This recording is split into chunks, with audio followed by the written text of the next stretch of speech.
Ho saputo che la bambina sta molto bene, oggi stesso andrò a trovarla anche in ospedale, le ho preso un peluche sperando che lo stringa forte forte e che dimentichi il prima possibile quanto è successo. Sarà un incontro emozionante quello tra la piccola di quasi 3 anni caduta nel vuoto domenica e l'uomo che per primo l'ha soccorsa e le è stato vicino fino all'arrivo dei medici.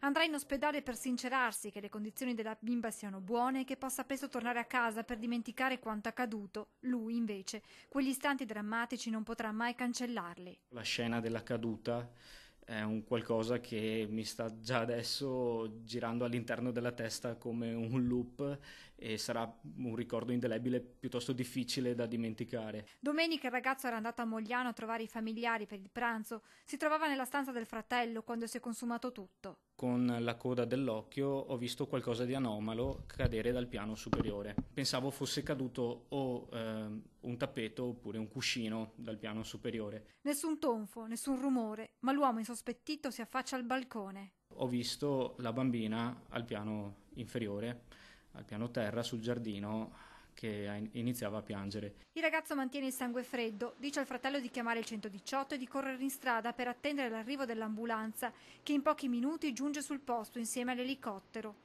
Lui nel frattempo si avvicina alla piccola, stesa nell'erba, che ha attutito la caduta. Io mi sono semplicemente limitato ad accarezzarle la pancia e a tenerla tranquilla, chiamandola per nome. La bimba era vigile, era sveglia, era impaurita, piangeva però non in modo molto, diciamo, rumoroso, era più che altro preoccupata.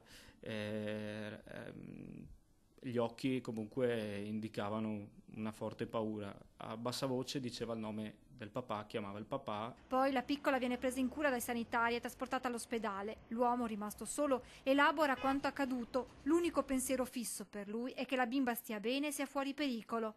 Poi l'incredulità di fronte alla notizia dell'arresto della madre, accusata di aver gettato la figlia nel vuoto. Era una signora assolutamente tranquilla, riservata, mi salutava sempre. All'epoca mi ricordo che era al parco che giocava, la bambina era in carrozzina, ogni tanto la metteva giù sul prato e faceva fare un po' di altalena e mai, mai, mai me lo sarei aspettato.